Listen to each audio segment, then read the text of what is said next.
Народ сел в карты играть, когда уже спать пора. Завтра рано встаем. Не знаю. Еще 10 минут есть. 9. Завтра встаем рано, детей в школу везем.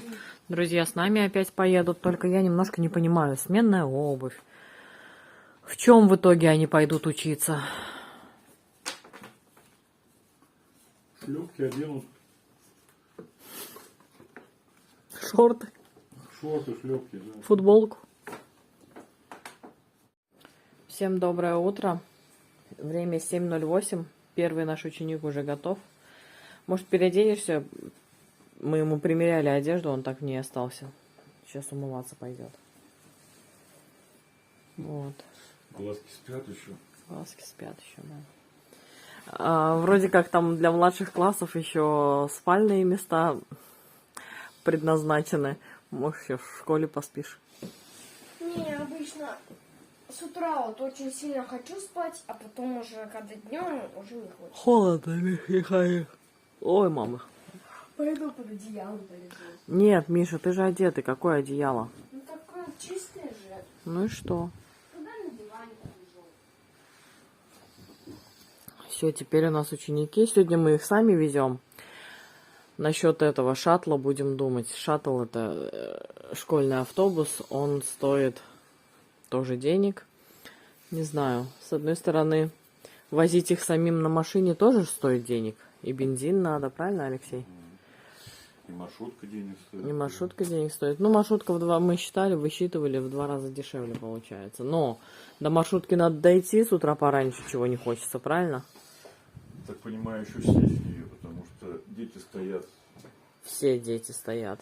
Да. Мне кажется, лучше надо шаттл заказать и, да, денег стоит. Олег, не стоит чай, завтрак.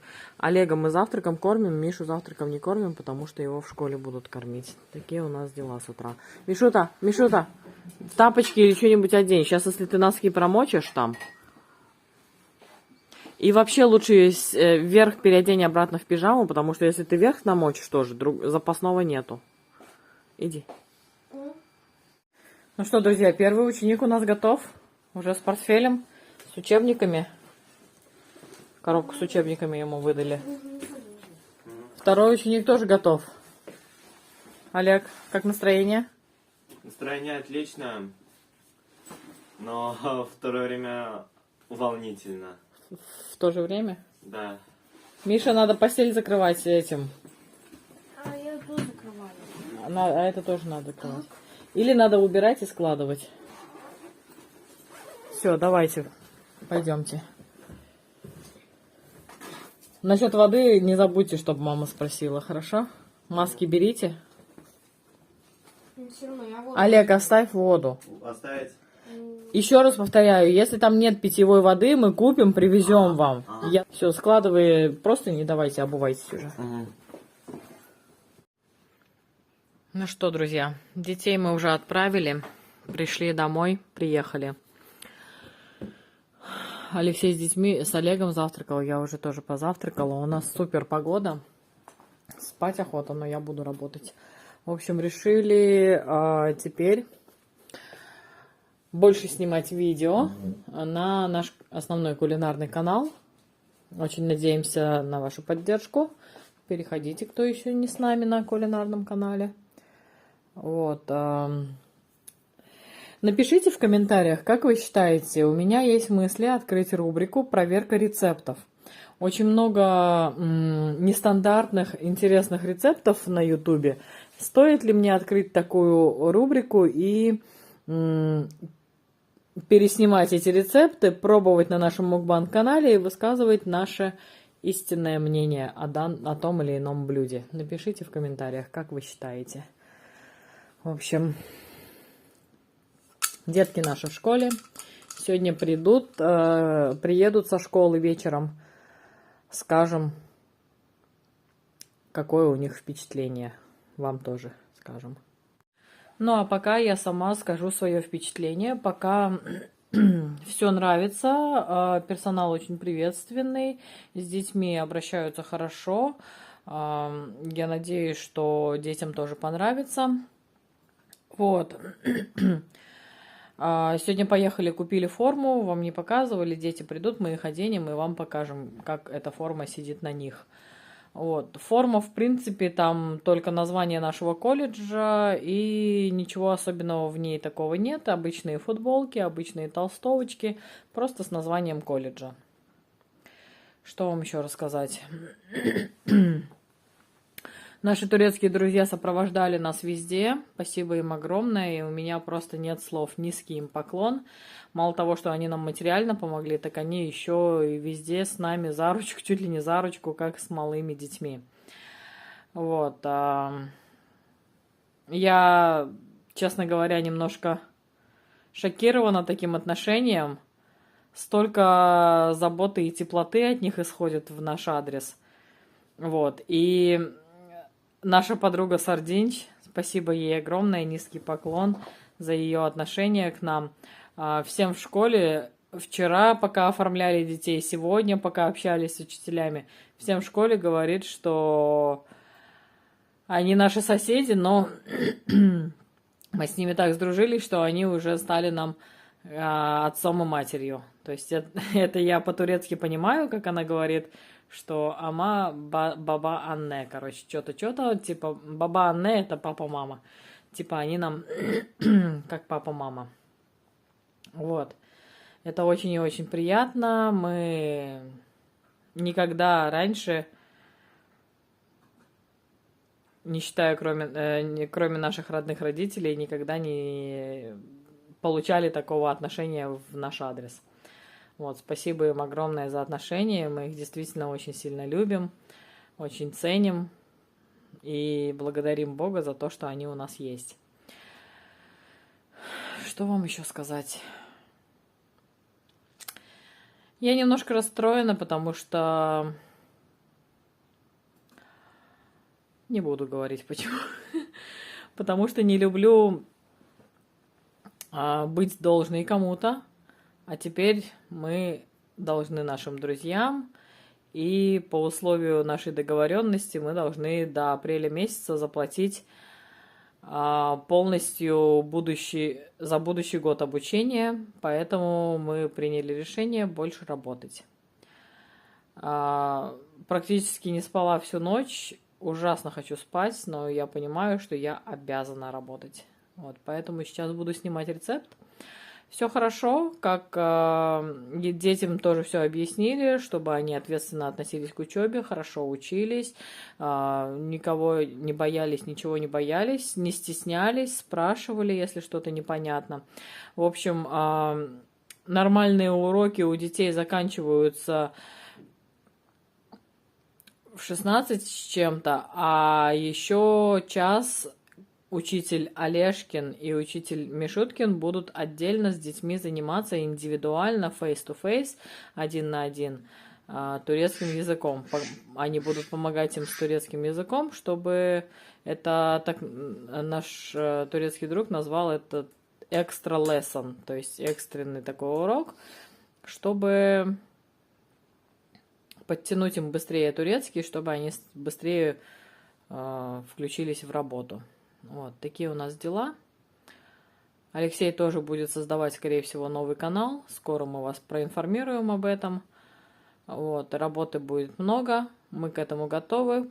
Все у нас будет хорошо, я в этом уверена. И к апрелю месяцу мы соберем нужную сумму для того, чтобы оплатить детям учебу. А после апреля глубоко вздохнем, и будет все хорошо, все как прежде. В общем... Главное, чтобы все были здоровы и полны сил. Все остальное заработаем и сделаем. Такие у нас дела. Вот, я буду работать, держать вас в курсе в течение дня. Ну и вечером тоже дети придут, когда расскажем. Они расскажут вам о своих впечатлениях после первого дня учебы. Алексей чай налил. Мы долму доедаем, последние новогодние салатики. И я уже приготовилась снимать новый рецепт для вас. А вон там, так не делай. Вон там еще один готовый рецепт для вас. Вот, так что нам приятного аппетита, все, кто с нами ест. Всем тоже приятного аппетита. Нет, ты доедай. У меня вот тут еще кусочки есть. Всем остальным хорошего дня, отличного настроения. Скоро мы поедем за детьми, да, Алексей? Конечно. Всем доброе утро. Заместитель тренера. Доброе утро. Доброе утро. Мы черный пояс. Мы с утра ни свет ни заря приехали в поликлинику.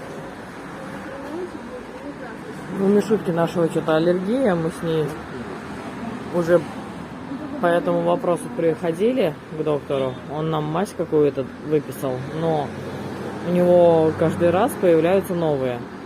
Поэтому мы сейчас хотим попросить, чтобы с нас анализы взяли крови.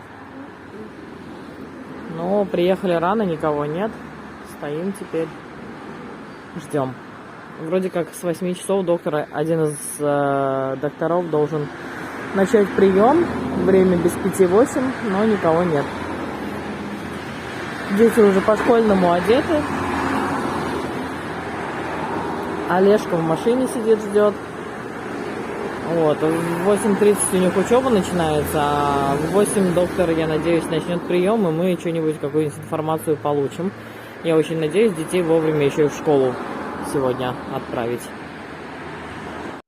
Ну что, друзья, я немножко запаниковала. Мы с Мишей освободились в 22 минуты, и мы бы успели бы в школу их отвезти. Вот, но Олег уехал раньше с папой, а мы остались с Мишей. Алексей потом нас забрал. Миша опоздал буквально на 6 минут. Вот. На завтрак он не опоздал. Двери у нас не закрываются. Вчера какой-то трабл случился. И теперь у нас нет стекла. Не знаю, что произошло, но двери теперь автоматически у нас открыты настежь. Даже если они закроются, смысл в этом. Да. Можно ходить, не открывая дверей. И даже если они закроются, им можно не открываться, люди будут ходить все равно. А теперь Собакин будет к нам заходить, да? Вот этот гаденыш кидается на людей. Сам хвостом виляет. Типа, короче, с ним играть будут сейчас, ага. А сам кусает так, что куртки прокусывает. Я просто в этой шваброй гонял. Ну, он такой трусливый, как он на стену кинулся, я не знаю. Потому что мы сейчас Старкинг. Алексей сходил в магаз, говорит, что картошка в магазине. Слушай, неплохая картошка, да? Там она есть какая-то Резаная? в грязи какой-то, А, в грязи. засохшей. Картошка, говорит, дешевле, чем на рынке стоит. На рынке меньше придется не подходить. Ну да, есть такое. Рукав для запекания на рецепт он мне взял. Рис. Сегодня буду рецепт с длиннозерным рисом снимать. Морковка что стоит? Морковка 3,75. Морковка 3,75 за килограмм. Сливки почем? Да? Сливки. 9,90 сливки и яблоки. Яблоки 3,75. Сыр дешевый, да? 55 лир вот тут. А, мы же за 39 брали, не было? Нет, уже такого нет. Там 700 граммовый стоит. И 49. курочка. Курочка по акции 21,90. Алексей позже пойдет. Мне еще 5 штук. Будешь, когда 5 штук покупать на разделывание, бери крупные. Угу. Это самый крупный, тебе 841, больше нету. Понятно. Общая сумма чека, что? Тут два чека, 180 лир, а вот это в другом магазине покупал. За это 180 лир отдал. За все, кроме рукава для запекания, 180 Кура лир. 38 лир. Морковка 7,61. А рукав для запекания почем? Рукав для запекания 8, по-моему. Где-то чек. 8 лир, 8 штучек рукавов, 8 штучек рукавов, 8 лир. Короче, 180 лир на наши деньги, на 6, если грубо умножать, это 1200 рублей. Вот эти вот продукты. Курочка, 2 200-граммовых пакета сливок, килограмм сыра, килограмм риса длиннозерного, 2 пакета моркови, пакет яблок и картоф. Картошка. И картошка. Все это дело 1200 рублей. Картошка. Ну, Все, яблоки 3,75, картошка 4,25. 4,25. Дешевле, чем на рынке. На рынке где-то 5,50 она стоит. Да, да. Ну, я вам... На набережной сейчас яблоки вот такие же, по 8 лет продают. Я вам хочу сказать, что недешевая жизнь в Турции стала нынче. Она и была-то не дешевая, не считая сельскохозяйственного рынка, да? Вот, а сейчас, мне кажется, еще дороже стало. Ну, почти ничего не купили. Килограмм сыра. Ну, самое большое, 55 лет сыр стоит. Сыр. И все это дело 1200 рублей. Вот такие вот покупки совершил Алексей. А я настругала эти баклажанчики. Сегодня буду готовить кадича. Сниму новый рецепт. В общем, теперь мы работаем с Алексеем в каждодневном режиме. Дети у нас в школе. Алексей, как всегда, монтирует видео. Я, как всегда, буду снимать новый рецепт, снимаю влоги. Вот, поэтому, кто еще не успел поставить лайк, ставьте лайк, поддержите ваших малоежек. Ну, а мы будем дальше продолжать работать и снимать для вас новые рецепты и новые видосики. Итак, друзья, Алексей съездил в маркет еще раз и принес мне самых крупных птичек, потому что я просила, когда он покупает крупные птички, оттуда получаются такие крупные ножки, бедрышки. Я все это дело делю вот так по бедрышкам, распределяю, сортирую, вернее. Голени отдельно, эти бедрышки отдельно, куриная грудка. Вот такая массивная, мощная, выходит с крупной курочки. Он мне в этот раз купил 5 курочек, я их опять сортирую, разделываю и буду укладывать в морозилку. Здесь у меня крылышки. Вот. Третью вот эту фалангу я отрезаю, выкидываю, и кожу как называется, с грудки я тоже выкидываю. Вот, вот так по пакетам все сортирую, в морозилку убираю, и потом снимаю для вас рецепты, готовлю для семьи ужин, обеды, ужины и так далее. Вот, так получается выгоднее, потому что куриная грудка, например, сейчас в Турции стоит уже около 50 лир, вот, а курочка стоит 21 лира 90 куруш. Это выгоднее. Да, мы получаем пакет. Очередной раз, я сейчас, наверное, на 2 пакета разделю. Очередной раз мы получаем пакет с суповым набором, из которого мы с удовольствием готовим жаркое и съедаем его. Да, мы получаем 1 или 2 пакета с суповым набором. Но, тем не менее, зато мы все остальное у нас получается по значительно более заниженной цене. Я считаю, что так выгоднее, поэтому мы постоянно так делаем. Это уже проверено. Короче, многократно мы уже покупали по 4-5 птичек сразу одновременно. И я вот так по пакетам сортирую, а потом готовлю. Такие у меня дела. Ребята пришли со школы. Я вся в растерянности, уже в сомнениях. Но одно меня успокаивает, то, что каждый день дети наши приходят со школы абсолютно счастливыми. Они довольные, они делятся впечатлениями, они рассказывают, как прошел их день. Вот только глядя на это, наверное, я сдерживаю слезы и, в общем, держусь молодцом тоже, стараюсь. Все у нас будет хорошо, я в этом уверена. Дети счастливы, это самое главное. Вот, еще с мамой поговорила. Мама мне сказала, что ты полностью не права, что ты из детей в конечном итоге сделаешь дурачков. Зачем? Вы сорвали вообще их с российской обычной школы. Надо было 9 месяцев жить в России, 3 месяца, на 3 летних месяца ездить в Турцию отдыхать. В общем, как они без знания языка будут? Ну, как-то справляются. Где-то переводчиком, где-то что-то начали понимать. В общем, дети хорошо и быстро улавливают все, язык тоже учат они достаточно быстро, поэтому я очень надеюсь, что все у нас будет хорошо, что мы на правильном пути. У меня очень много сомнений. Сделать-то мы уже сделали, уже договор заключили, уже обязательства у нас появились перед школой в плане оплаты, да. Вот. Сделать-то сделали, но я начала сомневаться. начала сомневаться, правильно ли мы приняли такое решение.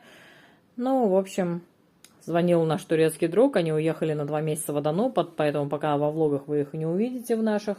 Но он тоже меня успокоил, сказал, что вы хорошие родители, вы на правильном пути, вы все сделали правильно, у ваших детей будет много английского, много турецкого, и это лучше, чем если бы они сидели в замкнутом пространстве, нервничали, срывались, нервы тратили свои и были лишены социализации.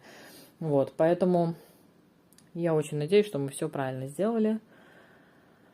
Очень грустно, больно, сомнения меня прям вот со всех сторон, еще с мамой поговорила, но, тем не менее, утешает меня одно, то, что Алексей уверен, что мы на правильном пути, друзья наши уверены, что абсолютно уверены, что... Более того, друзья даже говорят, что это большая удача, что нам удалось вот так вот детей устроить, и это их очень-очень удачный шанс.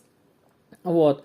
То есть они тоже на 100% уверены, что мы сделали мы выбрали для детей наилучший путь, сделали наилучший шаг вот, в сторону развития детей.